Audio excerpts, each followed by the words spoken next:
ஓம் சாய்ராம்.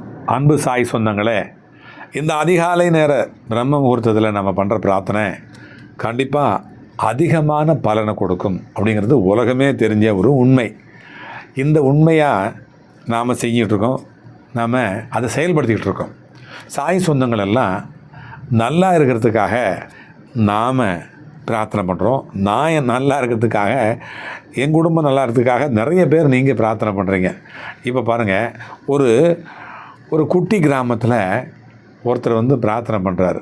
அப்பா, எங்கள் ஊரில் காரே யாரும் பார்த்துருக்க மாட்டாங்க. அது ஒரு மலை கிராமம், ரொம்ப தூரம் தள்ளி இருக்குது, ஒரு ரிமோட் ஏரியாவில்.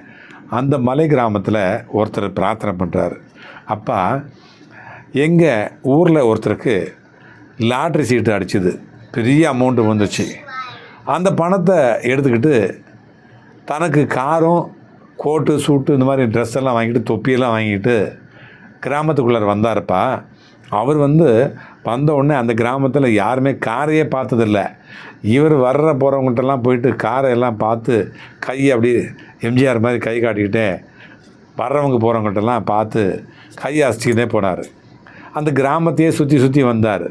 பத்தாக்குறைக்கு அந்த காரில் ஒரு 4 குதிரையை கட்டி முன்னாடி இழுத்துட்டு போகுது. ஏன்னா இவர் கார் ஓட்ட தெரியாது, இவருக்கு கார் ஓட்ட தெரியாது. அதனால் ஸ்டேரிங் மட்டும் பிடிச்சிக்கிட்டார், ஸ்ட்ரெயிட்டாக பிடிச்சிட்டு. குதிரை மட்டும் ஓடிக்கிட்டு இருக்குது, கார் ஓடிக்கிட்டு போகிறாரு. இவர் எல்லோரும் பார்த்து சிரிக்கிறாங்க, என்னடா இவர் காரை இப்படி குதிரை கட்டி ஓட்டி போகிறாரு அப்படின்னு சொல்லிட்டு. ஏன்னா அந்த காருக்குள்ளே 100 குதிரை சக்தி இருக்குது.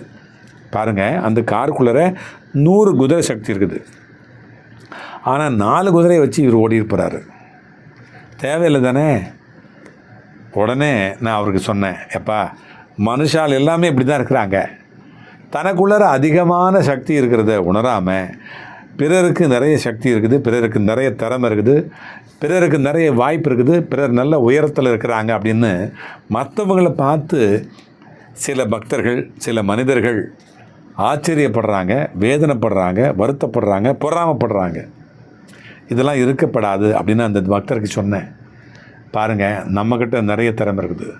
நாம் எல்லாருமே இறைவனுடைய வாரிசுகள் தான், எல்லாருமே இறைவனுடைய பிள்ளைகள் தான். எல்லாருக்குமே எல்லா திறமையும் இருக்குது, ஆனால் உபயோகப்படுத்த மாட்டோம். எல்லாம் தெரிஞ்ச மனுஷன் இந்த உலகத்தில் இருக்க மாட்டாங்க, எதுவுமே தெரியாத மனுஷாலும் இந்த உலகத்தில் இருக்க மாட்டாங்க இல்லையா? ஆகினால நமக்கு என்ன தெரியுதோ அதை இம்ப்ளிமெண்ட் பண்ணோம்னா, நமக்கு என்ன தெரியுதோ அதை உபயோகப்படுத்தினோம்னா நம்ம நல்லா இருக்க முடியும். உபயோகப்படுத்துவோம், உயரத்தில் வருவோம். அல்லாஹ் மாலிக்.